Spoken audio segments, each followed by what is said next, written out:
What'd you think? I like it, Picasso. But where's the rest of it? The rest of it? I mean, we still have to film it. But what about the scene where you blow up the strip club? We'll make the strip club explosion in post. Okay, but why do you need my money if you can add everything in post? Cristobal, we can't blow up a strip club for $100. Come on, you can't blame a guy for trying to save a little bit of dough. Listen, Cristobal, you asked us to be the producer. The producer's job is to finance the whole operation. I mean, what do you think we were gonna do? I didn't know I was gonna be bankrolling the whole thing. Maybe as collateral I can get a small part in the movie? Yeah, and if we give you a small part, then I have to go back into the finished script and add a whole new character and new lines. That could actually bring the budget up, right, Frank? Yeah, no, I mean, it would be at least like $115 at that point. That's like 2 weeks of allowance. I don't think I can do that. All we're asking for is $100. $50 for cast and crew lunches, $20 for the girl at Chipotle, $10 for the fake mustaches, and then the last $20 for the Bible. 20 for a Bible? My abuela has like 5 Bibles. We can just use one of hers. Oh, that'd be great. Yeah, so the budget's now like, what, $80? Alright, fine, 80. Alright, great seeing you guys.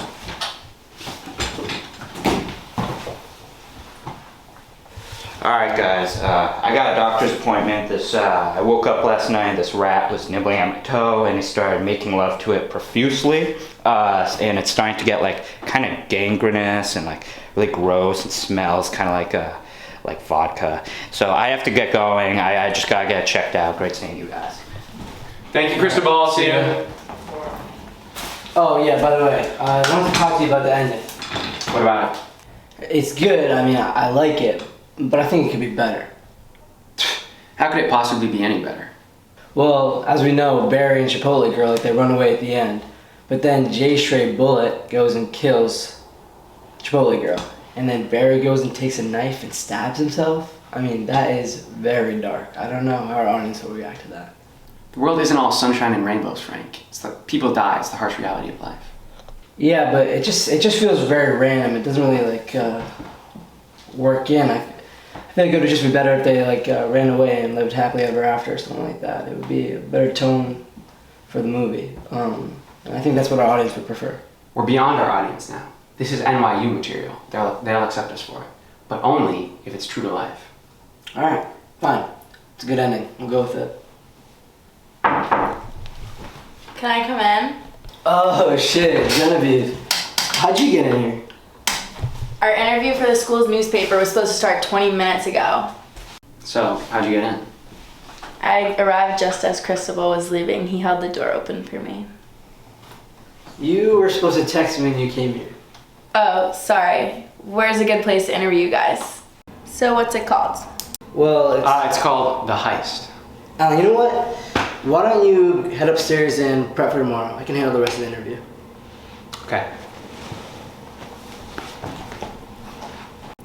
So, Frankie, what's this movie about? Well, it's about a heist. No spoilers, though. Oh, but I like secrets. Well, I mean, I kind of like going into something and not really knowing what to expect. Can you at least tell me where you got the inspiration? Well, it's really like a love letter to cinema, especially classic heist films like Ocean's 11, Heat, Bottle Rocket, Dog Day Afternoon. I just really wanted to pay an homage to my favorite genre. I've never seen any of those. Oh, really? I can give you a list later to watch if you want. I'd love that. So, what's your favorite movie?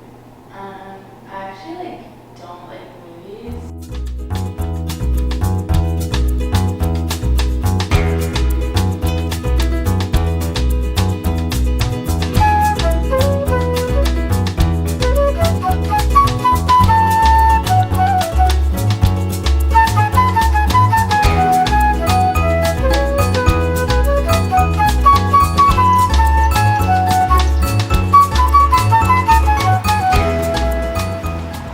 Hey Frank, can I talk to you for a second? Oh, yeah. All right. Hold 5, everybody. Let's go. I thought we agreed to no outsiders on set. Oh, her? Oh, no. She's just the on-set reporter. I don't want you sabotaging this film just because you have a crush on some reporter. Oh no, dude, it's not like that. Like, she's just documenting the progress, getting interviews and stuff like that. Like, it's chill. Seriously, it's fine.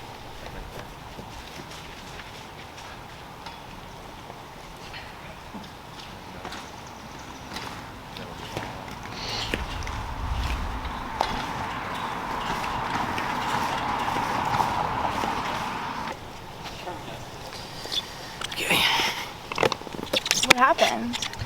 Oh, no, it was nothing. It was just, he was getting a little cranky about a conversation we had yesterday.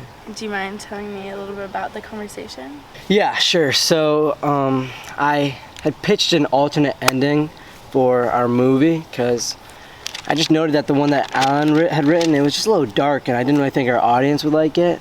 And then he got upset and then that's when you arrived, charming up the whole set. Oh, stop it. Okay. I gotta get back to work. Okay. All right, Barry, take it from "Oh, thy breaketh mine heart," and remember, gumption. I want gumption. Okay, I got it. All right. Scene 6, take 2, action. Oh, and thine death breaketh mine heart. Ugh.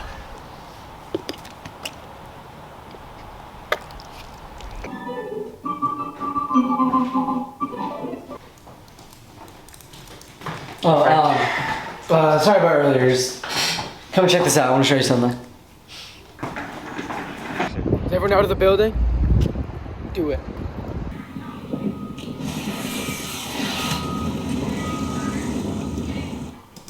That is it. Yeah, you like it? Yeah, that is NYU material. That'll get us accepted. Yeah, no, definitely. All right, well, I think we have a well-deserved break now. You want to watch something on the TV? Or? Yeah, I'd love to.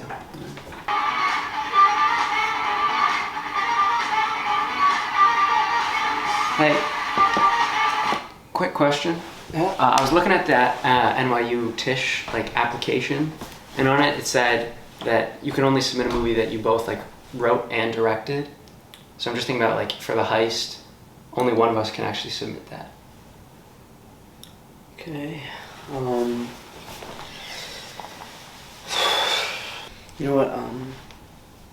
Just send it in. You send it in. Really? Thank you. What about you? We'll figure something out. We still have a lot of time. I'm sure we'll make something else before then. Yeah, it definitely won't be as good as the heist though. I mean, it'll be hard, but definitely not impossible. Oh, wait. I heard you talking to that reporter down there, and it sounded like you took all the credit for the heist. I just wanted to know.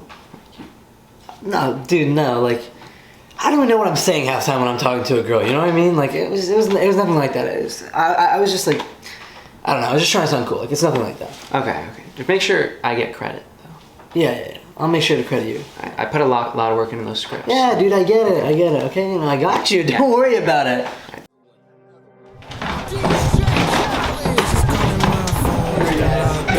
Guys, the party started. I got the gummy bears. I'm a pop star, not a doctor. Bitches calling my phone like I'm locked up non-stop. From the plane to the fucking Alan, this ratio fucking sucks. This is not lit. What are you talking about? I'm having a great time. The fuck are we doing in this basement? There's only 6 people in it. What's with this dude Frank? He's like Hugh Hefner over here. He's hogging all the girls. And they were going crazy. And I got I really love that one he did with Chip. which one was that?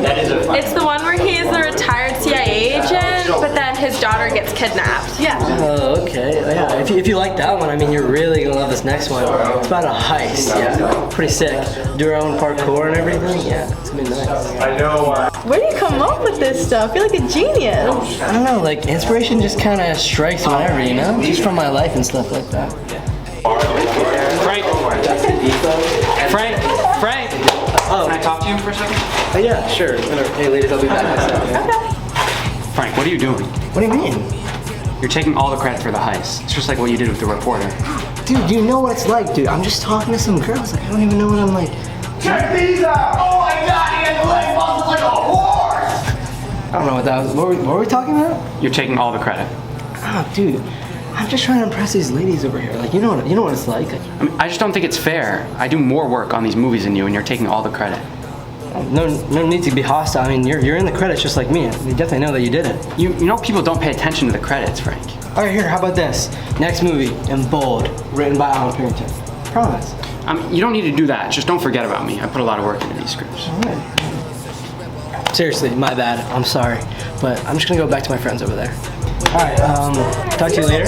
Yeah. Oh, ladies.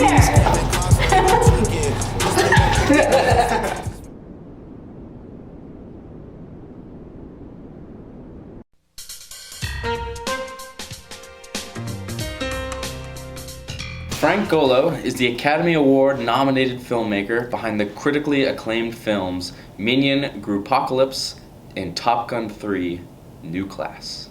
His latest film is Crossing Enemy Lines. It has earned him the Best Director Award at this year's Cannes Film Festival and stars Thomas Brigham in what critics are calling the best performance of his career. Here's the trailer for that film. Adolf Hitler. If you're hearing this, you better run, buddy. Because I'm giving you one warning and one warning only. You should get out of here before you really get hurt. This is serious and it's a joke. No joke. I'll kill all the Nazis and every single Nazi that ever existed and you. I'm actually looking at you right now, but I wouldn't kill you because I know you're with your girlfriend and I don't want to do it. So I'm going to walk away. But yeah, I'm looking at you right now as we speak. Or as I speak right now and you listen to this, Hitler. You're dead. Help! Help, anyone!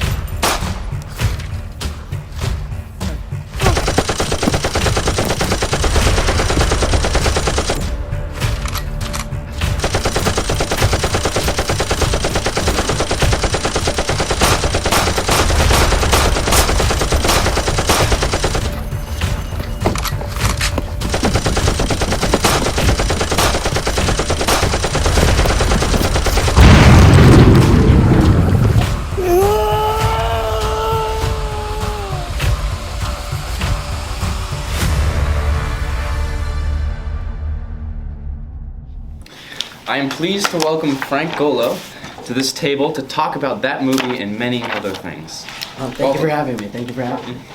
Good to see you again. We were just saying this is your third or fourth time? Third, yeah. Third time here. Where did this idea come from? Well, believe it or not, it all started back in middle school. There was this kid in my class, and he would steal fidget spinners. Young entrepreneur. Yeah, no, I mean, and he would sell them, overpriced, and people would buy them really. And he's always been in my head. I don't know what he was an iconic character in my life really. But at a high school reunion, I learned that he hadn't shown up, and I was like, oh, why is he not here? And I learned he had ingested. It's true. It's true. He had ingested a fidget spinner, and it's so old. The plastic, I guess, it must have decomposed or something, and the chemicals. But it rotted his brain completely. Yeah. And I was told, and this is true. Okay, this is all true. Yeah, I believe you. I was told that he now believed he was in 1940s, 1940, Nazi Germany. He thought he was a soldier. And I was like, no, like, pardon my French, no fucking way. Yeah. And so I had to visit him, naturally. And he's living with his mother now. She's taking care of him.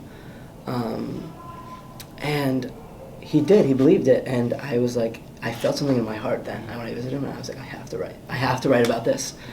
And I guess that's how it happened.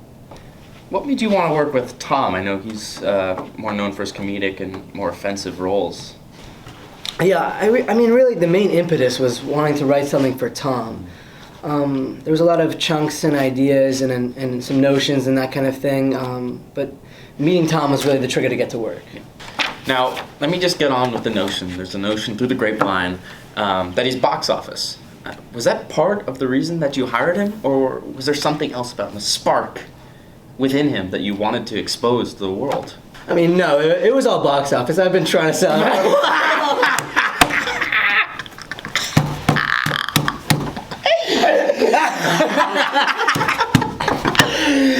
If you want to sell out big time. Don't go half the way. Yeah, I know.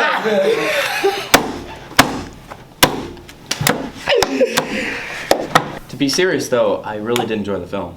Thank you. While digging up some information on you, some of our interns actually found a student film of yours. And here's a still from that movie. It is simply titled The Heist. Whoa, I'm impressed. You should give those interns a raise.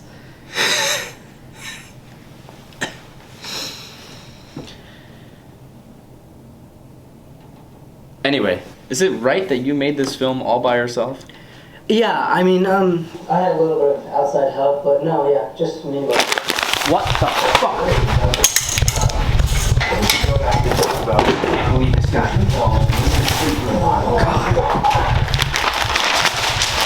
That's really impressive. I think we should go back and talk about your true film, Minions 3 Group Apocalypse.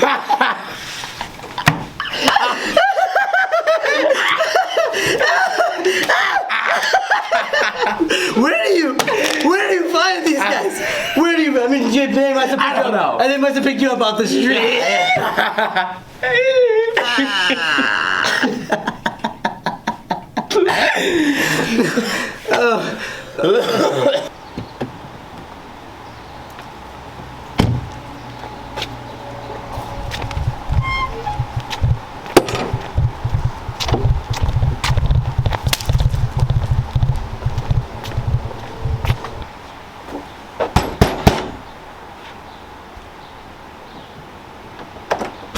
Oh my God, Alan. The Marigold interview aired tonight. You took all the credit for the heist. Whoa, are you serious right now? My wife and kids are home right now, alright? Let's talk outside. What are you here for? An apology? Is that what you want? Shut up. You've been taking credit for that movie ever since we made it. So you're gonna barge into my house unannounced, start screaming at me while my wife and kids are here, and what are you gonna expect, an apology or something like that? Oh, you shut your mouth. You know what you're doing. You've been taking credit for the heist ever since we made it. It's TV, Alan. It's TV. I was under a lot of pressure. He asked me a question, I answered, okay? Like, you know what that's like? No, I don't. I've never been on TV, you pretentious bastard. You fucking prick. You know what? You haven't changed at all since we were kids, Alan. Don't make this about me. You know all I want is credit. Oh, what do you want me to do? Go back on Marigold and tell him Alan Pinkerton wrote The Heist, a fucking student movie nobody's even heard of? It wasn't just any student movie. It's what got me accepted into NYU. Oh, and it got me accepted too. Don't fucking talk about your version. All right, fine. You know, let's just ask ourselves a question right now, huh?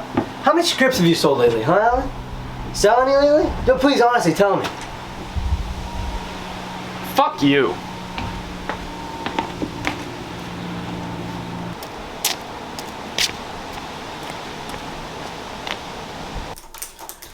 It's gonna be okay. It's gonna be okay. I'm a fucking failure. You're not a failure. You're not even 40 yet. When will someone finally give me a chance? Keep sending your stuff to studios. I'm sure someone will give you a chance eventually. I've been sending for 15 years, and all of them have been rejected. Did you ever send something to Frank? Maybe he'll make one of your scripts into a movie. No, I'm not working with Frank. Maybe he would make one of your scripts into a movie. Maybe he feels guilty about how things went down between you two. I don't want him to direct one of my scripts. I don't want to work with him, period. Okay. I can't believe you'd even say that. I'm sorry, Alan. I'm just trying to help you. Well, you're not helping. God, I need a drink.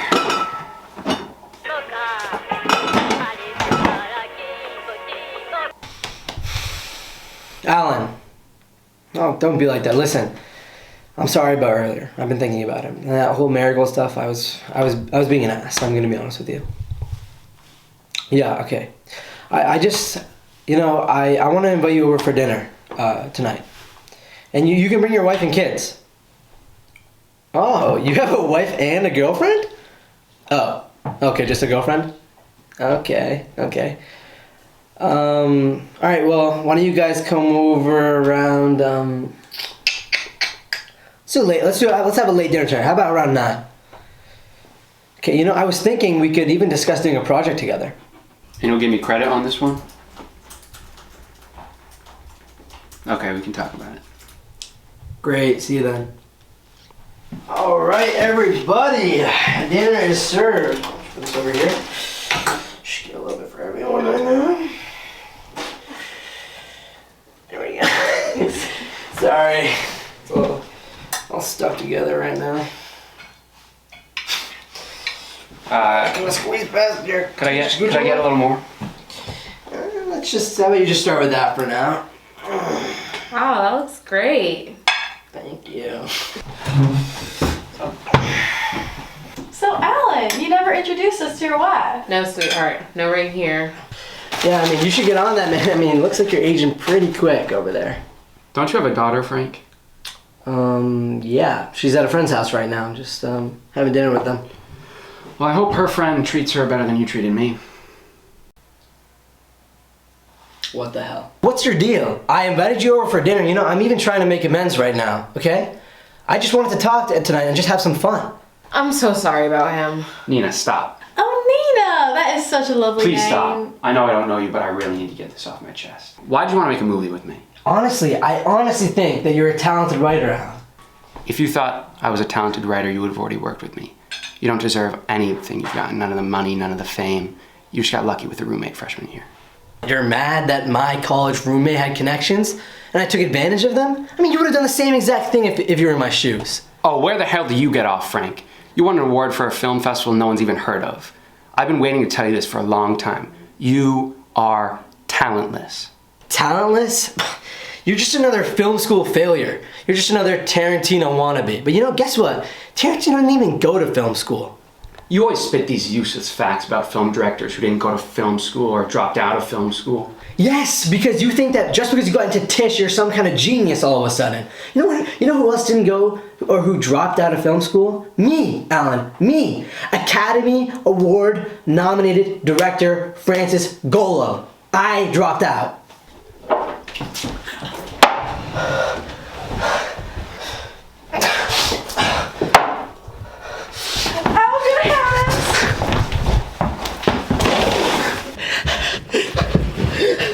Frank, no! Frank!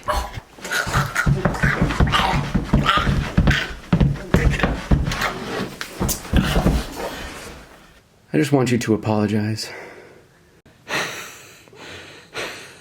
It's not my fault. It's not my fault that people gave me credit for the film. You should have just advocated for yourself. You were supposed to be my friend, man. When people came up to you and like, oh, nice movie, Frank, you should have been like, great, it was Alan's script. I just directed it. You're just expecting too much of me, man. In this industry, it's every man for himself. But what about our relationship? We were friends. You were holding me back. Man, look where we are now. I stand by my choices. All those late night conversations, talk about our dreams of making real movies Just together. go home, man. Just go home. Okay.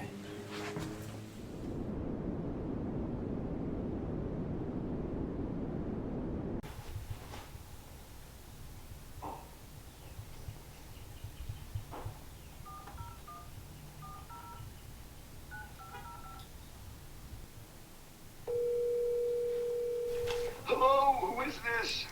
Hello, Alan Pinkerton? This is him? My name is Bertie Golo. My father is Frank Golo. Oh, Frank and I were friends a long time ago. Anyway, the reason I called... Hey Dad, I have someone to see you.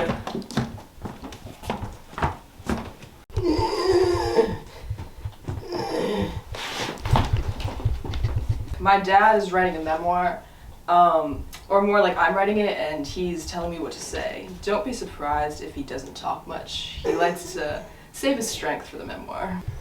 That's okay, I can do the talking. Dad, when I reached out to Alan, he was really excited to see you. It's been almost 40 years, right? Something like that. I saw your last movie. It was shit. The characters had no development. Cut 3 years off my life. Wasting of time. Alan, the reason I invited you here was to ask some clarifying questions about the memoir. Why don't you just ask your dad? He said he doesn't want to talk about the heist in the memoir.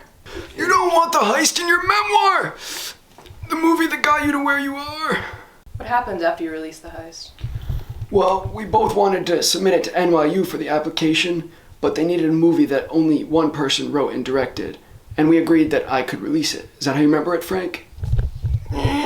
In order to apply, Frank had to make a different movie, but instead he just remade the heist. It was the exact same movie with a different ending. He called it the Golo Cut. Did he tell you he was making it? No, I was completely in the dark. What happened with this cut? That's the one that got famous. The The whole thing is basically still my movie, just with a different ending. And that got him into NYU? Yeah, they were so impressed they gave him a scholarship, too. So let me get this straight. He took your movie, made it better, and didn't give you credit for the original idea? Yeah, that's right. I'm sorry, I can see why you'd be upset. That's really not fair. I'm more than upset. That was a long time ago. My father isn't like that anymore. You don't even know what your father's like anymore. He's a mute. I bet he wouldn't change a thing about the past. Things worked out pretty good for you, didn't they, Frank? Except for whatever you got going on right now. That's karma. So, what happened at NYU? We got put into different buildings. We didn't see each other much. Frank basically won the lottery with his roommate, though. Kid's dad was a Hollywood producer. Frank went out to LA and worked with him for a while. 4 years later, first major picture came out. I'm sure he never mentioned that part of the story. Frank owes his whole career to the people at NYU that decide housing. But like you too, right? And me. His entire career has been leeching off of other people's hard work. Isn't that what's happening right now? You're doing all the hard work. That's right. That's what this whole memoir's about. Being honest with myself and everyone around me. I'm sorry for everything, Alan. I alienated you. I was playing the game the way I was told to play it. And I put my career first. Maybe I shouldn't have. But I did. That apology is 40 years too late, Frank. Did you expect it to fix everything? You left me to rot in a shitty old apartment in NYU. And I watched your career explode from the sidelines. It should have been me out there, not you. I don't know how many times I've apologized to you over the years, Alan. And you've never accepted it. Which is fine. It's really not like you to accept an apology anyway. That's because your apologies never meant anything. From the second you stepped out on that plane in LA, our friendship was over. Your ego doesn't let you see your mistakes, does it? How can I be humble when I know somebody's obsessing over me? Oh, you know just how to push my buttons, don't you, Frank? Since my so-called obsession over you makes you so happy, you'll be elated to hear I have a new documentary coming to theaters. The true story of Frank Golo.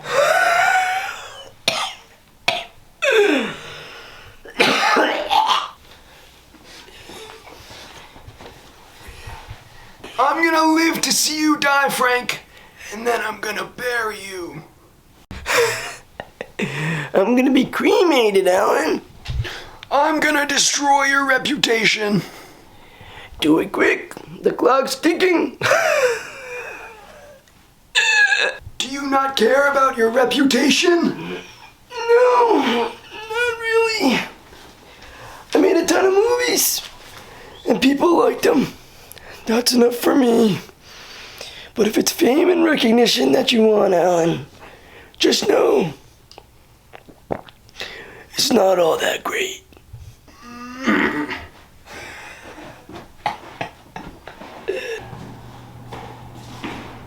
Wait, Alan! Does it make you feel better to pass out and die again? Is he really dying? Have you not seen him? Heard those coughs? Yeah, but I cough sometimes. How do we know he's not faking it? We know how much he loves attention. Have you heard yourself? You're 7 years old and acting like a child. It's sad.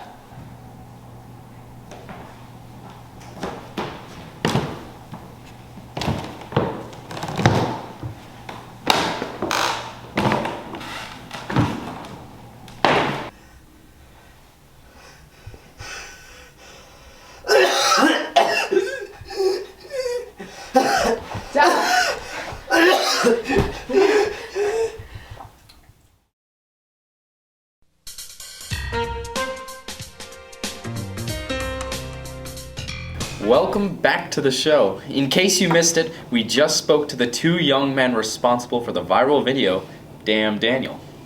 Our next guest is behind the new controversial documentary, The True Story of Frank Golo, a film about the acclaimed film director and friend of the show. Welcome, Alan Pinkerton. Thank you for having me.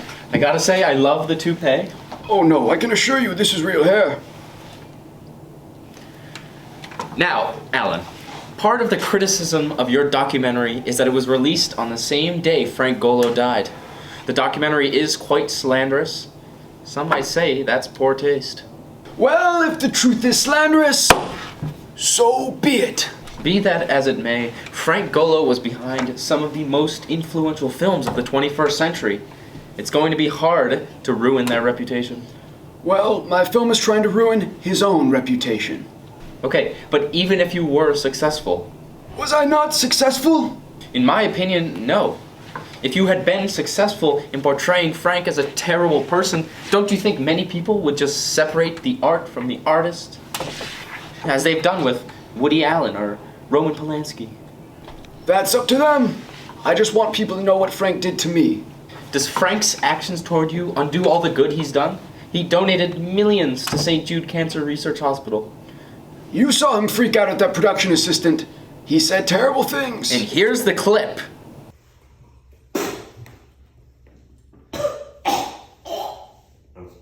What the fuck is this? I'm so sorry, sir. Is this fucking decaf? Let me just, I'll take Are you fucking kidding me? What's this, decaf? Go. Go find me another one. I'm sorry. Now, I understand that's not a very good look for Frank, but haven't you considered the amount of pressure he is under every day as a big film producer and director? I mean, who's to say what he did was even wrong? I scream at my interns like a caveman birthing ceremony. Ah! Ah! Ah! Ah! We all have those days. Why are you defending him? I'm sorry.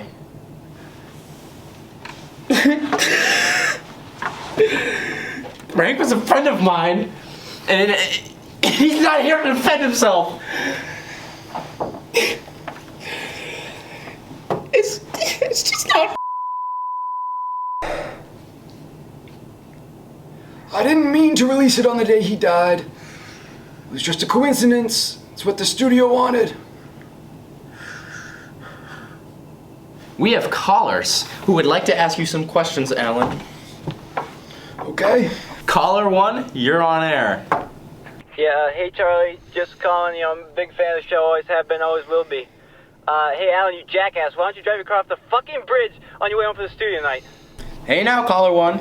You're supposed to ask questions. But if you're ever looking for an internship job, call me.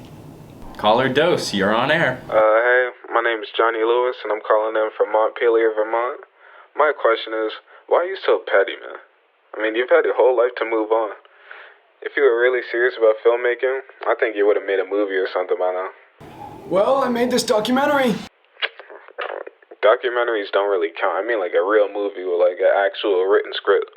I tried. No studio would buy my scripts. I think if you really wanted to, though, you would have made one outside the studio system. I think you should have gone indie. You wouldn't have given up and blamed Frank for your failure if you really wanted it. But that's just my opinion. I'm not sure. Thank you for your question, caller 2. I have a random girl's antiperspirant if you want some. No.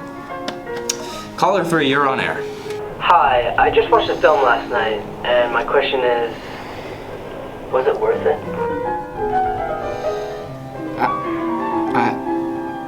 Well, it's the question. What?